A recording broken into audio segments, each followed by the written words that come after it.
இன்றே டவுன்லோட் செய்து உங்கள் ஃபேவரட் ஷோக்களை என்ஜாய் பண்ணுங்க. பாரதி, இதெல்லாம் என்ன கன்றாவி?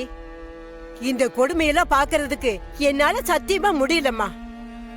எப்படி எப்படி நீ இந்த வீட்டு வேலைக்காரியா? அவ மனசுல கொஞ்சம் கூட மனசாட்சியே இல்லாம வந்தவங்க கிட்ட உன்னை பத்தி அப்படி சொல்லிட்டு இருக்கா. நீ வேலைக்காரியா? நீதான் அக்மாருக்கு முத்திர குத்துன இந்த வீட்டோட சொந்தக்காரி. அந்த மித்திர அப்படி சொன்னதை கேட்டதும் என் ரத்தமே கொதிச்சு போச்சு. நான் உடனே அவகிட்ட, யாரடி வேலைக்காரி? பாரதி தான் ஆதியோட பொண்டாட்டின்னு உடனே சொல்லிடலாம்னு நினைச்சேன். உன் முகத்துக்காக தான் நான் சொல்லாம விட்டுட்டேன். இதெல்லாம் எனக்கு கொஞ்சம் கூட பிடிக்கல பாரதி. என்ன பண்ணலாம்? நான் பெத்தது எப்ப பார்த்தாலும் இந்த ஆதி பாரதிய பத்தி சொல்றத நம்பாம ப்ரூஃப் எங்க என்னை இடிக்கிறா. இப்ப ப்ரூஃப் கிடைச்சிருச்சு இல்ல?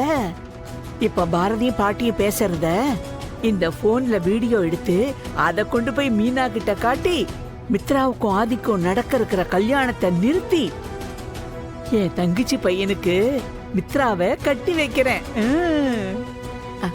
பாரதி, இதுக்கு மேல இப்படி வாயை மூடிட்டு இருக்கிறதுல எந்த அர்த்தமும் இல்ல. எங்கேயும் கண்காணாத இடத்துக்கு உன்னை வேணான்னு சொல்லிட்டு போன உன் புருஷனை அந்த கடவுள் தான் உன் கண் முன்னாடி கொண்டு வந்து உன் கூட சேர்த்து ஒரே வீட்டுல வாழ வச்சிருக்காரு. அதுக்கெல்லாம் காரணம் இல்லாம இல்ல. நீ இப்பவே ஆதிக்கிட்டு போய் நான் தாண்டா உன் பொண்டாட்டிக்கிற உண்மையை அவகிட்ட சொல்லிடு. நான் இந்த வீட்டு வேலைக்காரி இல்ல, இந்த வீட்டோட எஜமானின்னு தைரியமா சொல்லு. பாட்டி, நீங்க கொஞ்சம் பொறுமையா இருங்க. இன்னும் எத்தனை காலத்துக்கு என்ன பொறுமையா இருக்க சொல்லி ஏன் வாய அடக்கிட்டு இருப்ப நீ? இங்க பாரு பாரதி, உலகத்துல மனுஷனுக்கு விதின்னு ஒண்ணு இருக்கு. அதே விதிய நம்ம மதியால மாத்தி எழுதலாம்னு நம்ம முன்னோர்கள் சொல்லி இருக்காங்க. நம்ம ஆண்டவன் நம்ம தலையில இப்படிதான் எழுதி இருக்கான், அதை மாத்த முடியாதுன்னு. அதை நம்பி வாழ்றதும் ஒரு வாழ்க்கை.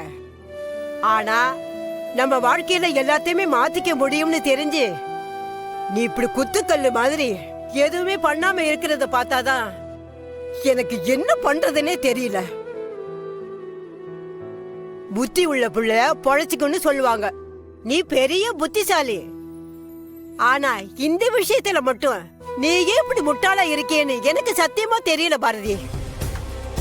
ஆதி உன்னை தொட்டு தாலி கட்டி உன் கூட வாழ்ந்த உன் புருஷன்.